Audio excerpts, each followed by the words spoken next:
Hello, all of you. Today we are going to discuss about dialectical materialism and what it means. For this, we will get back to our Russian dolls and we are going to figure out what Hegel actually also said.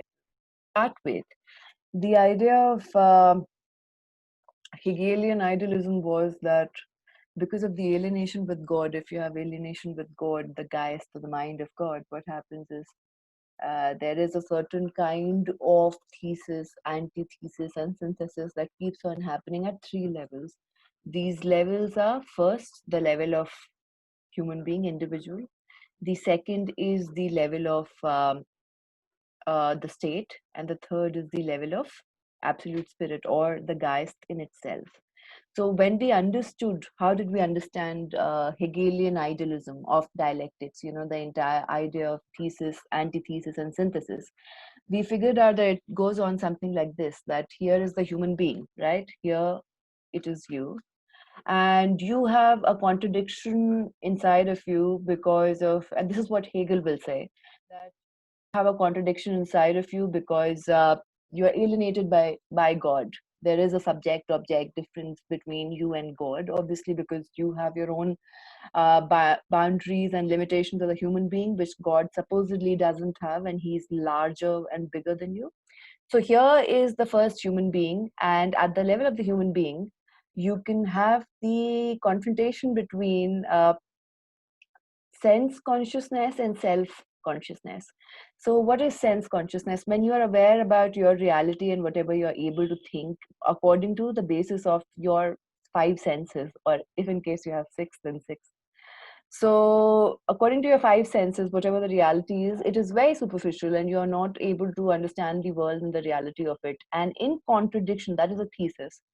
In contradiction to it, what happens is that you have an antithesis inside of you, which is self consciousness. When you are much more deeper into your own existence, you're able to understand the subject object differentiation between the Geist, the God, and you can understand also what are the limitations which are there in your own belief. And this eventually leads to a certain kind of synthesis, which again becomes a thesis in at the state level. So here it is you. This is the first round, and this is you. We're just talking about you. Now we are going to talk about the second round because we all are staying in some states, as in some governments, some country. So what happens is that here comes the government and it takes over. And it takes over. And you're inside the state. You're a part of the state. Obviously, all of us have some state, if in case we are not stateless as Marx himself. But Hegel will say that there's another kind of confrontation which is happening at the state level, which means that it is also happening inside of you. But the confrontation which is happening at the state level is confrontation between law and duty. So law supposedly is enacted by the state because it is considered to be objective, and in retaliation to this and into the antithesis of that, you have your own duty and your own self governance. So these are always, having a certain kind of confrontation with each other. Eventually state is also inside of something else. But before that, what Hegel said in his idealism was that it is a Prussian Christian state which is the most empowered and the higher in hierarchy. Talking about India and China, Hegel was very clear that they are stuck in the past. And if there is any state which is the best version of itself, in which how state has to be controlled and ruled over, so that there's no subjective objective difference between the state and the man. So for example, you have this idea that, like, for example, as the father of the family, you have this conception that even the prime minister is like a father of the larger family, very patriarchal, but that is the notion. So you see the manifestation of your own entire family in the state, right? Now the state is again, it is having the confrontation between what two factors. One is law, which is objective, and your duty. How do you confront to it? Your duty, your self-governance, which is again subjective. Now then what happens is that state is inside what is controlling all of it. The state is inside, as simple as that. Geist, which is the mind of God, which we have discussed so much in detail about. And what is it, right? It is the Holy Spirit in Christianity. It is the manifestation of God, and that's it. Right? So this is what Hegelian idealism was, in short, which meant that what was idealism? Basically, that it is the perception of your reality is depending completely on your mind, from the ideas of your mind. And this was what Hegel had said. We are going to come back to what is dialectical materialism, because Hegel's was dialectical idealism, if you want to say. We have already studied about historical materialism, like the modes of production, different stages of historical evolution. So what is dialectical materialism? To start with, what I'll tell all of you is that don't be very hard on yourselves to understand dialectical materialism, because it's not so easy. What I'm going to tell you is just a simplistic understanding of it, but it is not very easy. uh, I remember when I was 23, 24 years old, I went ahead and got a book, this take on dialectical materialism. And the first day or the first month when I tried reading it, I understood nothing, and it took me 7 to 8 years to really understand it. So don't be hard on yourself if you don't understand it, because it is tough. It is difficult. But at the same time, I'll try my level best to give you an understanding of it so that it's easier for you. So we are going to start with what is dialectical, materialism. So against the Hegelian dialectics, which was of idealism, what Marx is basically trying to say, that there is your socio-economic, everything sense is your socio-economic realm of, you know, uh, changes that happen, and that is how you develop, and how that is how you evolve. And there's changes in the historical modes of production. So when he's talking about the base, he's talking completely about just the socioeconomic conditions, and then he's giving superstructure as your family, ideological institutions, and all of that. Now the simple idea that we have to start with is, how do we define it? So dialectical materialism, as you can see, is against the idea of Hegelian idealism, which says that human experience is dependent on the mind's perception. So what Marx and Engels will say, that no, human experience is completely dependent on the socio-economic material conditions which are around you. And everything that you feel, think, or become eventually in life is the response of the socio-economic conditions which are around you. So for example, a simple example, realistic example. If you clean your house, you feel much more organized. Why? There's nothing to do. That's another thing, that okay, I have a test tomorrow, I'll go ahead and clean my house. That also happens. But the point is that why do you feel better when you clean the house? Which means that something which is outside of you is having some kind of impact on you, right? Or even the perception of it. So coming to what Karl Marx and Engels said, that there's a lot of exploitation. And over the period of time, human society has evolved over the period of time. And what has happened is that there has been progress and evolution. Different kinds of structures have become socio-economic, right? So those have more effect on us. And when we talk about materialism, what is materialism? Materialism is not, oh my God, some materialistic. No. Materialism is basically the entire idea that the material conditions which are around your life have a higher impact on who you are and what you are than just the idea of any other kind of philosophy, if you want to understand it in a very, very simplistic way. So what Marx had said, that Marx's view of thesis, antithesis, and synthesis was that everything which is happening is according to the socioeconomic conditions around you. And he completely rejected the idea of a priori, that, without the human experience, you cannot have the idea of something just according to the word meaning of it. And there's nothing in your mind absolutely present.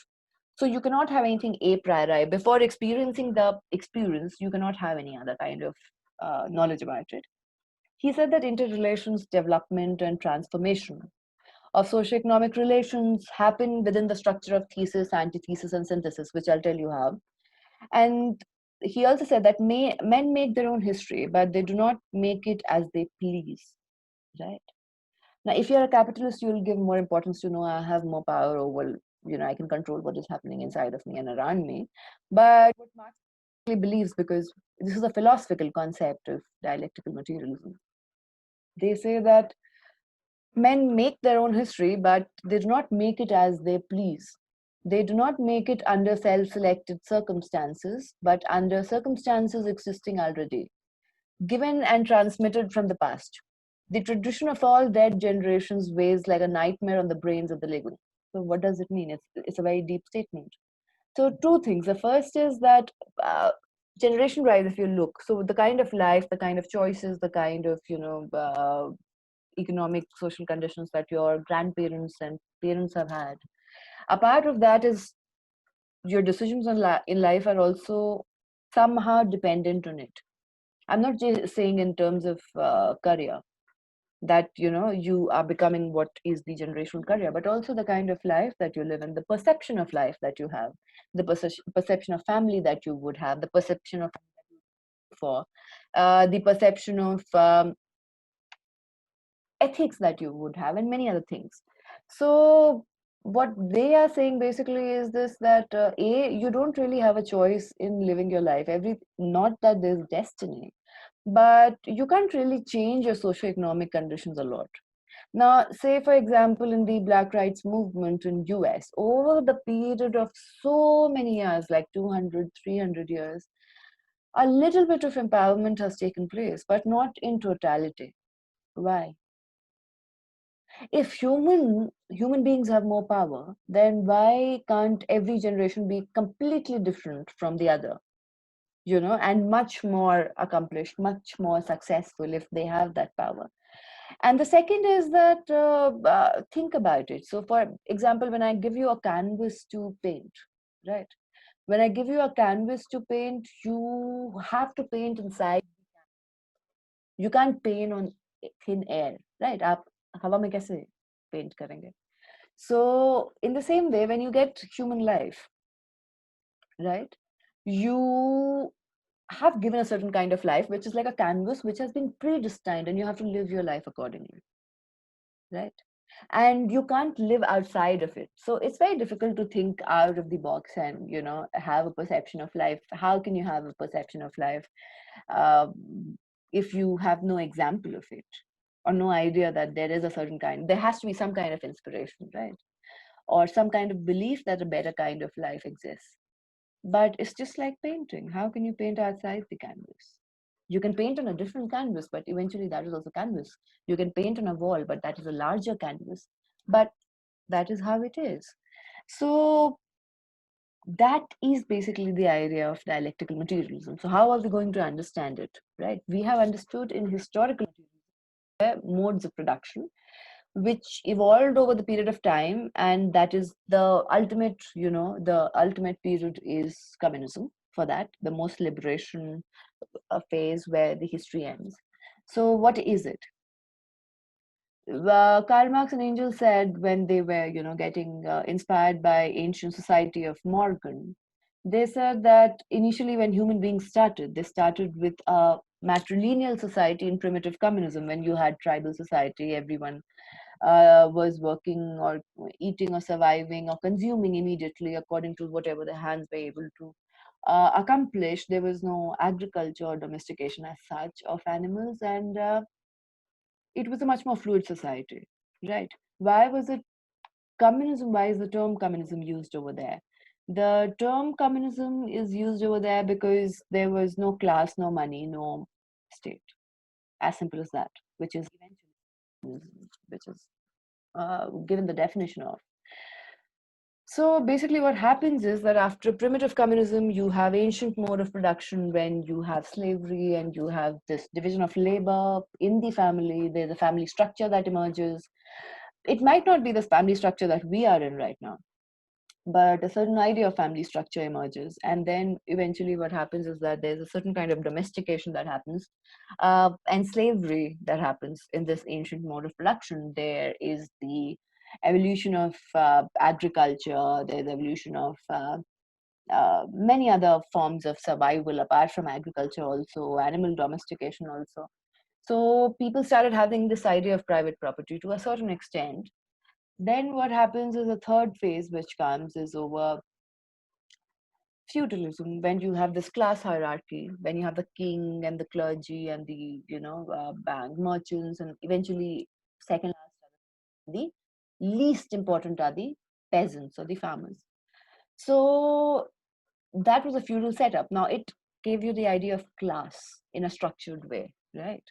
And that was another form of evolution of the modes of production, followed by capitalism, right? There's no idea of late capitalism as such, but then capitalism, and where you have more importance of private property, and there's much more exploitation. There's much more of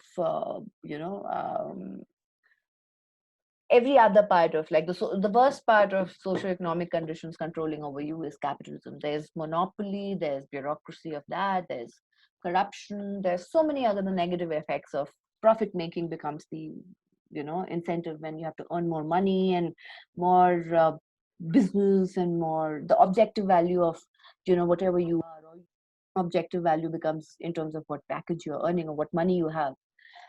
Eventually, then there is the next phase of evolution in historical materialism, which is socialism. Here you have the state, which sponsors or causes the socialism, where you have the means of production which are owned by the people, or the dictatorship of the proletariat. And eventually, after a period of time, you have communism, where there's no class, no money, no religion, no state. It's an egalitarian idea where everyone is equal to each according to his or her needs. And then the history ends. That is the highest form of empowerment, and it is going to happen. This is a stage which is going to happen eventually. That is the timetable or the routine or the pattern that has been set forward by Marx and Engels, which we have discussed will have, in the critique of communism, we have discussed how there will be loopholes to that. So what is dialectical materialism? What is dialectical materialism? How do you understand it? I understood historical materialism. So what is dialectical materialism? So for that, we are going to get to this.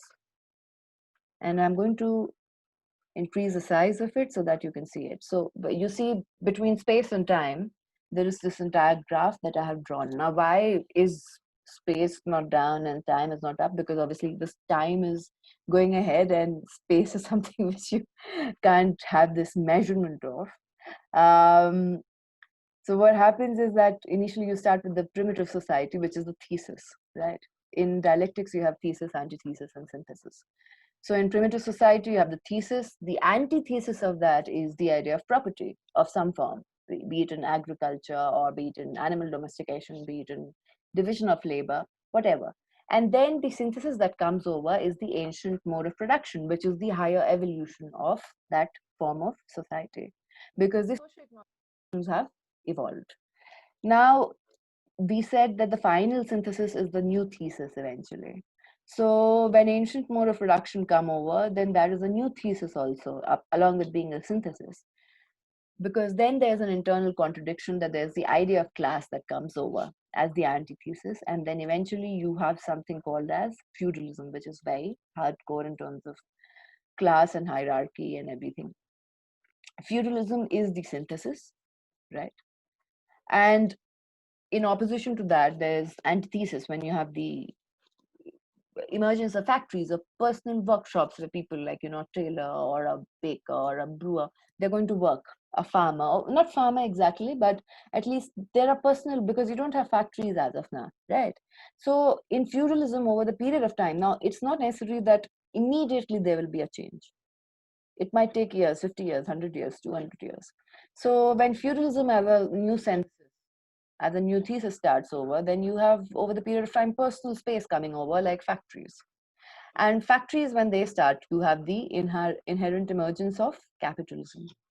Now, capitalism is the synthesis and a new thesis again.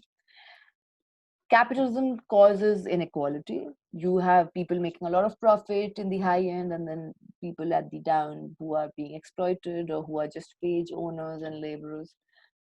So that is the antithesis, inequality, and eventually you have a new synthesis, which is socialism, right? Socialism is a new thesis also, along with being the synthesis, to which the antithesis is state power, because then the state power is also turning totalitarian, so it is confrontational. That was not expected before. And when state power is the antithesis, the synthesis that comes out of socialism and state power is communism, which is the final synthesis. That now there's no new synthesis. So how do we understand it with our Russian dolls? So simple idea. Here is primitive communism. This was a stage of primitive communism. You had the idea of property in it. And then there was a new system which was created called as ancient mode of production. This new system which was created comes into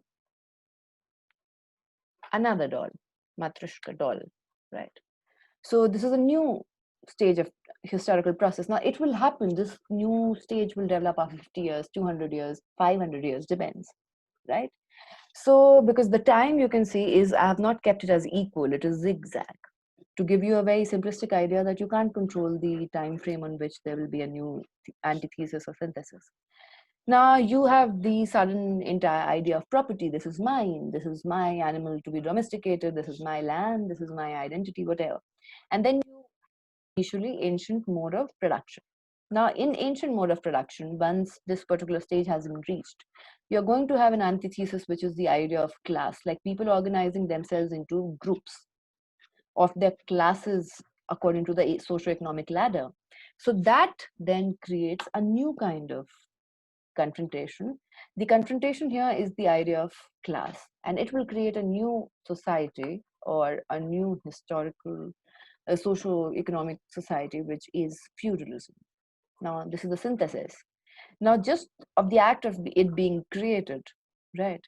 Now, inside of feudalism, you're going to have the antithesis of factories, the personal workplaces, right? Not exactly factories, but personal workplaces. And that would eventually lead to a different kind of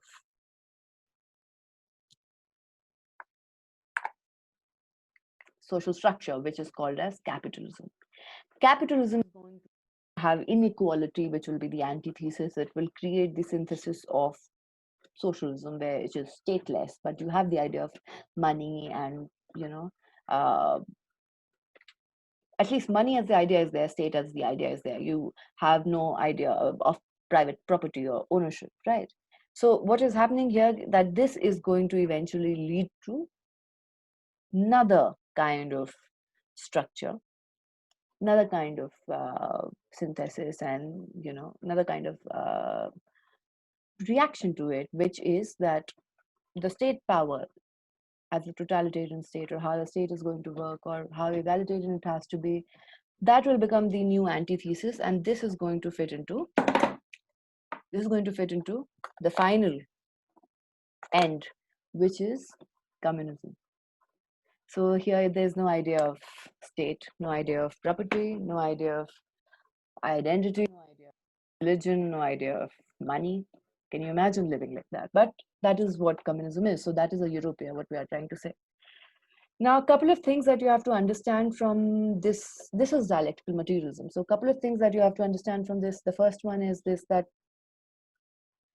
uh, you can't control the time frame. So after every thesis, the antithesis will happen on its own naturally. You can't have mechanical production of the antithesis.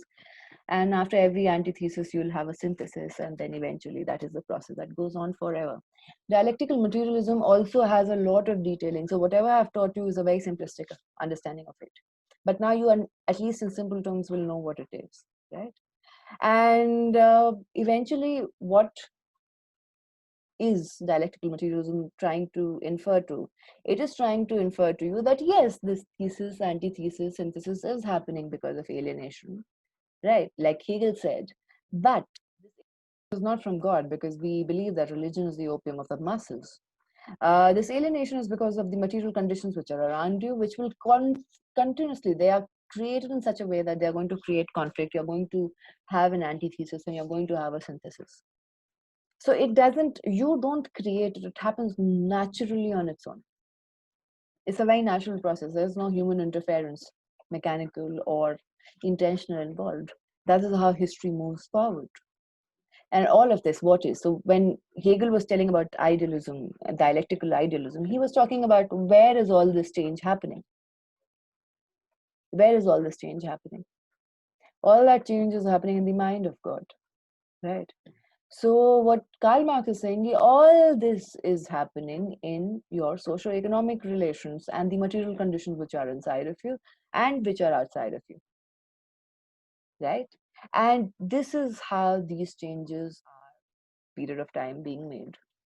So it is the Hegelian idea of dialectics, and you have given a framework of materialism to make it understandable as to why you need to not be a slave of the socioeconomic relations, and you should change it. You know, if it needs to be militant, it needs to be militant, but you need to go ahead and change it. So that is dialectical materialism. I hope that this class has made it easier for you to understand. And what I'm trying to go and leave you with is the idea that imagine that what are the limitations that you have all around you right now, any kind of limitation. Just play with the idea of the Marxist lens and think what is the socioeconomic idea behind it. It can be any kind of limitation. Just think about the socioeconomic idea behind it and try to play with the idea that is whatever Marx saying, what is Angel saying, are they true even now? Right? So hope you understand it, and I'm leaving you with that question. Thank you.